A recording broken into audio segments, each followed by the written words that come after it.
Hey guys, welcome back to my channel. My name is Vioma and I am a PA student.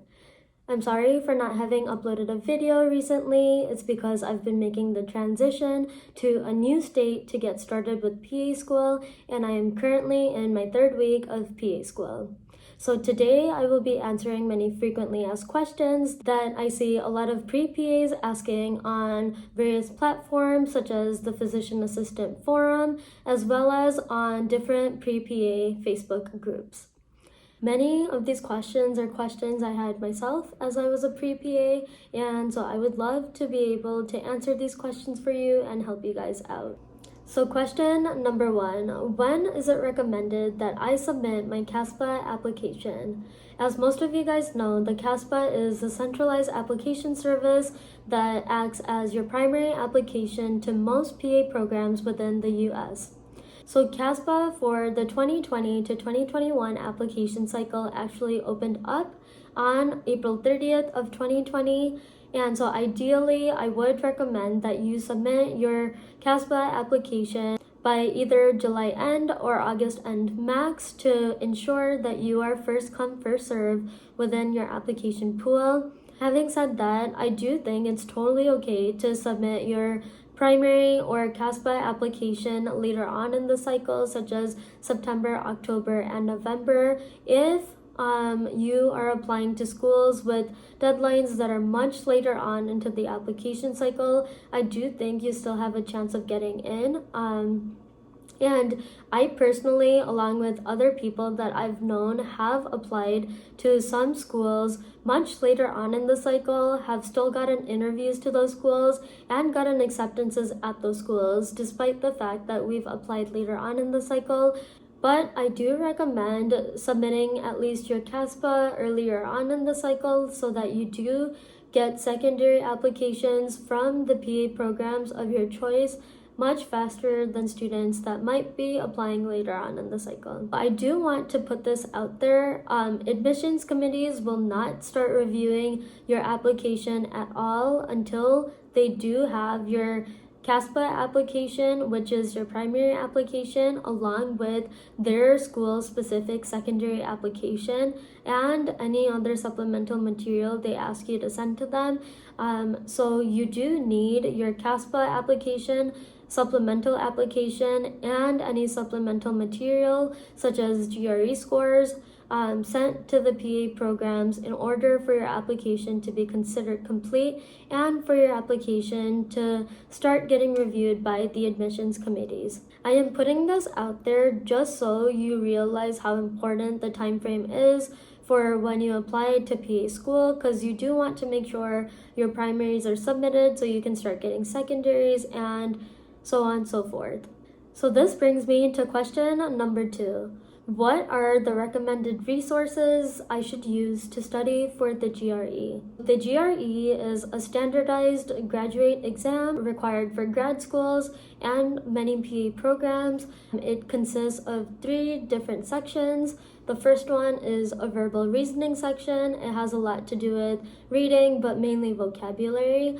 The second section is quantitative reasoning, which is the section that tests you on your math. And then the third is an analytical writing section, which has you writing essays.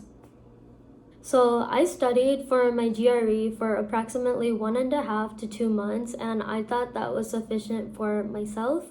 Some people need more time to study for it, and some people less time. But that's just how much I studied. One resource that I found to be super useful and actually helped me score very well in the verbal section was the Magoosh app and the Magoosh website. Magoosh is a company that helps you increase your vocabulary to higher level vocabulary that you will be seeing so that you can perform well on the verbal section of the GRE. In my opinion, the best resource that I've used and that was super helpful for me to perform well on the quantitative reasoning or math section of the GRE was the Manhattan 5-Pound Book. The Manhattan 5-Pound Book consists of loads of questions, answers, and explanations for all sections of the GRE, and I found the Manhattan 5-Pound Book to be most useful and beneficial for the quantitative reasoning section, particularly because you get a variety of different types of questions that you might encounter on test day. And then lastly, but most importantly, I think it's very important for you to do practice tests or mock tests in order to prepare best for the GRE. And I don't think there's a better resource out there besides the actual exam writers of the GRE. ETS is the company that actually writes your GRE exam, and they do offer many practice tests that you can get in order to be able to practice GRE style questions and then get an approximate score. So I highly recommend that you do get some mock GRE tests off of the ETS website. I know I've been sharing a lot of information and resources, but I will make sure to include all of those apps, websites, and books in the description box below for you to be able to check them out. Question number 3. How should I prepare for my interview? So I recommend that as soon as you submit your CASPA application, that you start preparing for your interviews as you're also submitting your secondary applications.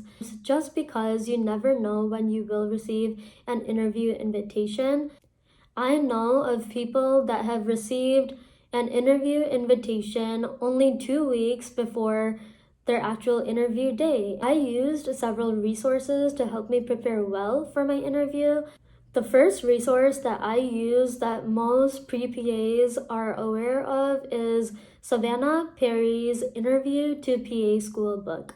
I thought that book was super helpful in terms of providing many different types of potential questions you might encounter on interview day and some types of explanations or experiences you can use, but of course tailor it to your own experience and your own life, and it provided direction in what you could potentially talk about. Another thing that I did when prepping for my interviews that I found to be super beneficial is I watched many different types of YouTube videos on PA school interviews and med school interviews. There are a few channels that I loved watching when preparing for my interviews. One YouTube channel that I would love to give a shout out to is Ali Abdal. He has phenomenal videos on YouTube on how to answer certain types of ethical questions when it comes to interviews, along with other questions that you might encounter. Another channel that I also loved watching when preparing for my interviews is Karma Medic, and I will leave the link to both of those YouTube channels down below for you to check them out. I think those channels, along with some other videos, helped me tremendously in knowing how to professionally frame your answers to certain questions that are being asked, especially on how to provide reasoning for ethical based scenarios. And finally, I did a lot of mock interviews with family, friends, and colleagues. But I think what helped me the most was the fact that I did a mock interview with a professional service called the Humerus PA. I will leave a link to the website down in the description box below. I did my mock interview with a PA named Akash, and he opened my eyes to how I could potentially answer these questions and think outside of the box, especially for the MMI questions. So I highly recommend his service. And then finally, this brings me to question number 4. What should my personal statement include? You should definitely incorporate your work and life experiences and how they've resulted in you developing the skills and the personality to becoming a competent and successful PA. You do not want to write huge descriptions of what you did during your work and clinical experiences, just because all of that information is meant to go into the description box given in CASPA under the experiences section within the supporting information tab. You definitely don't want to use up unnecessary space in the personal statement trying to describe your clinical experience, but rather you truly do want to talk about the lessons you've learned and how those specific moments in gaining clinical experience actually shaped you and motivated you to becoming a PA or to pursuing the PA route. This also seems like a given, but I would definitely not talk poorly at all about any other profession or focus on why you didn't choose an alternative career path such as med school. I myself was on the pre-med route before I decided to pursue the pre-PA route, so let me know if you guys want me to make a video on that, and I would be more than happy to talk a little bit more about that. So for your personal statement, I think the biggest thing is you need to aim to show rather than tell. So these are just some tips that I have in terms of writing the personal statement. I will make separate videos on all of these topics, from what a strong application looks like to how to study for the GRE and how to prep for interviews. So definitely let me know what you guys are interested in. And if you liked my video and found it useful or informative, then please don't forget to like it and subscribe to my channel down below. I would appreciate it so much. I would love to have all of you guys on this journey alongside me. Feel free to suggest any video ideas and please ask any questions that you may have down in the comment section below. I would love to be able to answer your questions for you and help you guys out.